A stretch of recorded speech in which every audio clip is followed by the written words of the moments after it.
Notre cher Yosef lui dit, écoutez-moi bien. Seigneur, prouvez-moi avant tout que vous êtes véritablement le propriétaire légal de cette propriété. Montrez-moi vos documents et je n'accepterai de parler argent avec vous que lorsque j'aurai la preuve écrite que vous êtes bien le maître de ces lieux. Et Yosef lui-même, il avait du mal à croire que ces mots sortaient de sa bouche. Il dit, c'est moi qui parle comme ça. C'est incroyable. C'est vraiment l'aide d'Hachem. Et il s'exprime avec le Seigneur avec un calme, mais surtout un courage qui l'étonne lui-même. Sûrement, sa prière et la bénédiction du tzaddik lui ont donné des forces. Et c'est accompli. Quand le Seigneur Yann Pavlovitch, il entend Yosef, il est complètement métamorphosé. Blanc, noir, rouge, il se met à balbutier, il est de toutes les couleurs.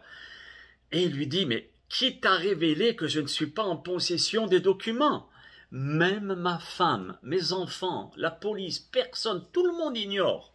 Comment toi, Yosef, tu as pu découvrir une chose pareille? Yosef, je t'en supplie, sois gentil.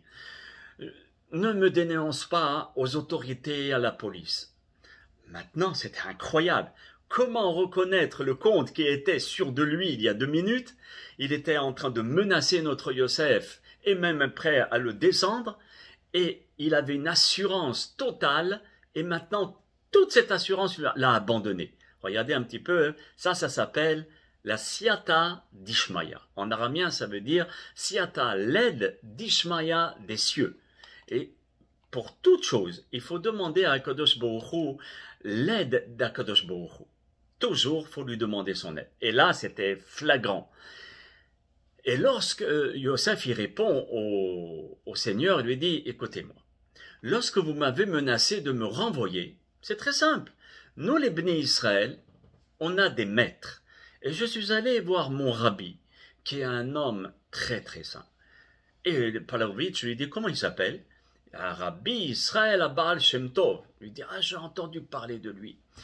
Et c'est lui qui m'a révélé que vous n'êtes pas habilité à me réclamer ni de loyer, ni quoi que ce soit. Vous savez pourquoi?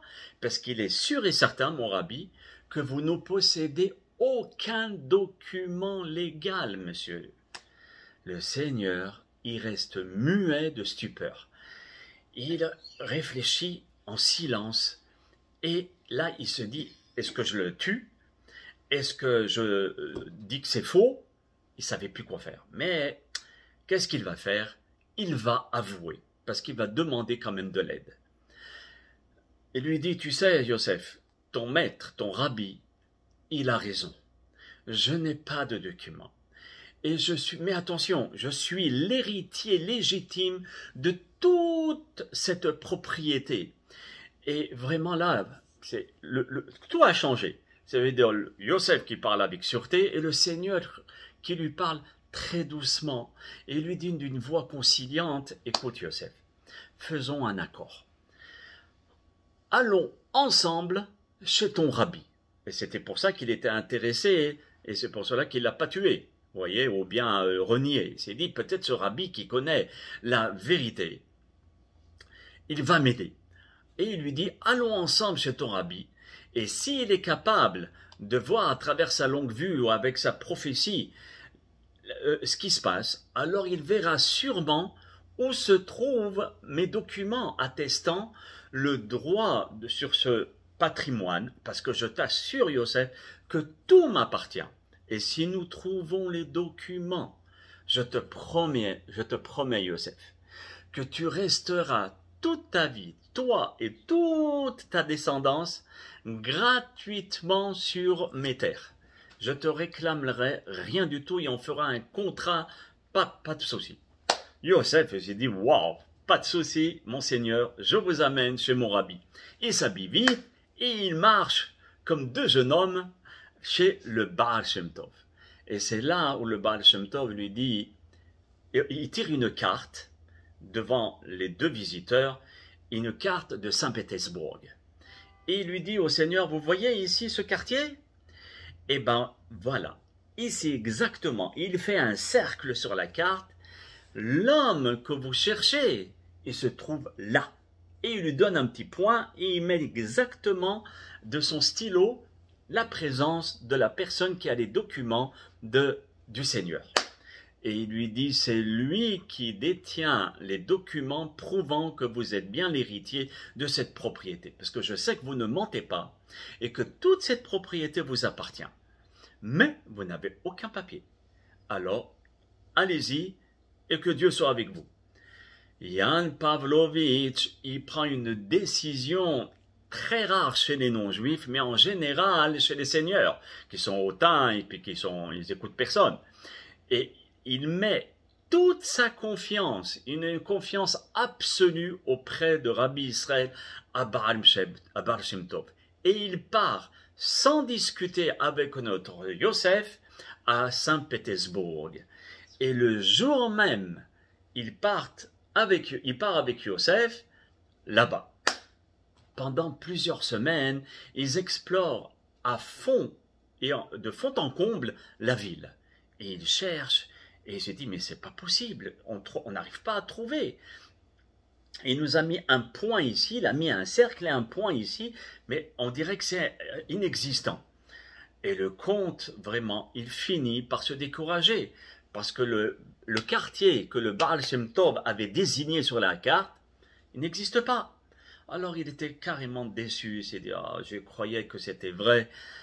Et le Seigneur, il se dit, bon, allez, on va quitter la ville, c'est pas la peine de rester plus longtemps, je suis en train de perdre mon temps, j'ai beaucoup d'affaires à faire.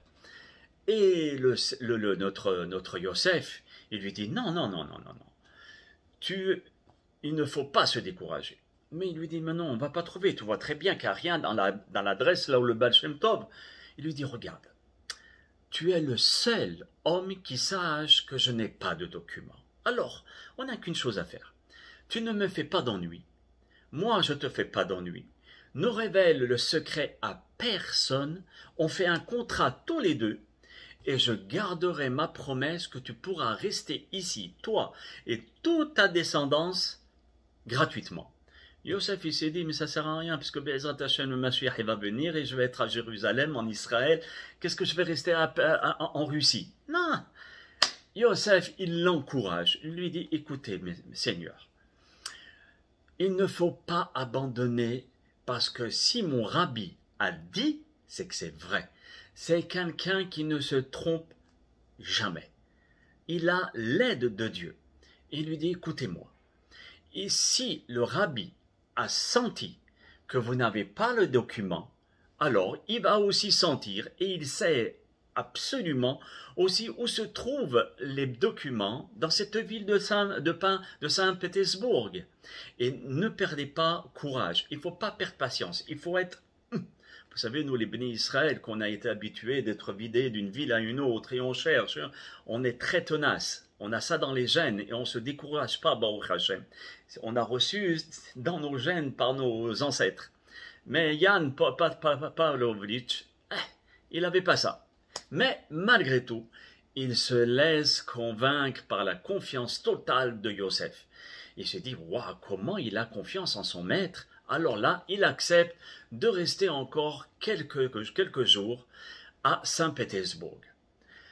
Le lendemain matin, il revérifie carrément dans la ville où se trouve cet endroit sur la carte sur la carte. Et il cherche, et il tourne. Baruch Hashem, c'était une journée où le soleil brillait, l'air était frais, et c'était vraiment agréable de se promener. Et il se promène en cherchant naturellement l'endroit. Et en un instant, le temps, il change complètement, brusquement. Le ciel, il se couvre de sombres nuages et un vent qui souffle. Waouh, il se dit, mais qu'est-ce qui se passe? Et une averse commence à tomber. Tout le monde qui était en train de se promener, ils étaient en train de courir dans tous les sens en quête d'un abri. Et il se dit, mais c'est pas normal, il faisait très très très beau, et puis d'un coup, il pleut. Et nos deux hommes, au moment où il pleuvait, ils aperçoivent, pas très loin de là où ils se trouvaient, un palais. Ils n'avaient pas vu ce palais jusqu'à présent, c'était bizarre. Mais ce palais, Baruch Hashem, il était véritablement devant eux et il y avait une cheminée qui dégageait de la fumée, ce qui prouvait qu'il y avait quelqu'un à l'intérieur.